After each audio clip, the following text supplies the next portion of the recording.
Es importante hablarle a los jugadores antes de empezar el entrenamiento, reuniéndolos a todos juntos por varias razones.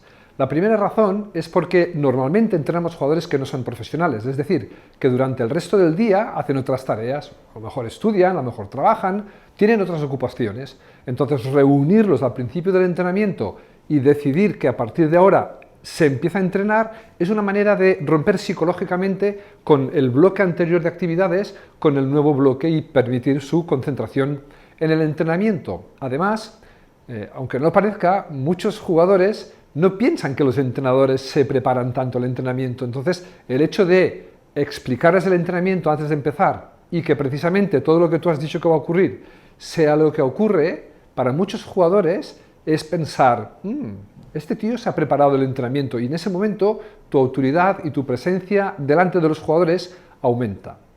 Hay otra razón importante por la que es importante reunir a los jugadores antes de empezar el entrenamiento, y es para motivarlos. Ya sabéis, la motivación, igual que la ducha, se recomienda diariamente.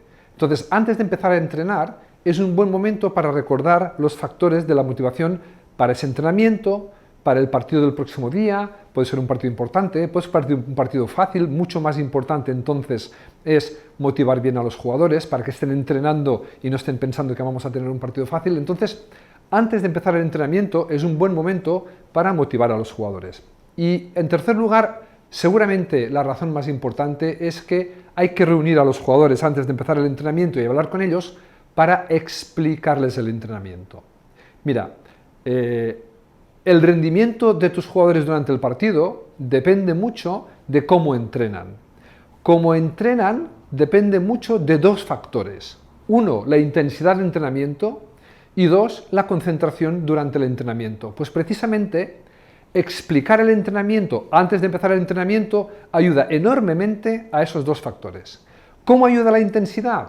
Pues que los jugadores anticipen las tareas que van a tener que desarrollar, les permiten transitar de tarea a tarea mucho más rápidamente, recortando los tiempos de pausa innecesarios y aumentando la intensidad del entrenamiento. Además, el hecho de que tú hayas explicado un poquitín por encima antes cómo serán los ejercicios, les permite conocer mejor los ejercicios para no solamente mantener más intensidad entre tareas, sino que dentro de la tarea los jugadores puedan desarrollarla con más intensidad. Segundo, la concentración. Si antes de empezar el entrenamiento explicas las tareas y cuál es el objetivo de esa tarea, por ejemplo, vamos a empezar haciendo un calentamiento, después vamos a trabajar las acciones de 1 contra 1, porque el próximo partido vamos a tener que trabajar más unos contra unos. Después vamos a hacer del juego colectivo esta acción y esta acción que son importantes por estos tres conceptos. El hecho de que tú expliques antes de empezar el entrenamiento las tareas les va a permitir conocer aquellos patrones cognitivos a los cuales prestar atención. Como ya sabes, la concentración no es en abstracto, la concentración siempre es en algo, y poder explicarlo antes de empezar, uno, y reforzarlo después durante la tarea, va a permitir que los jugadores no solamente tengan esa intensidad ideal de entrenamiento, sino que aprendan a concentrarse durante el entrenamiento.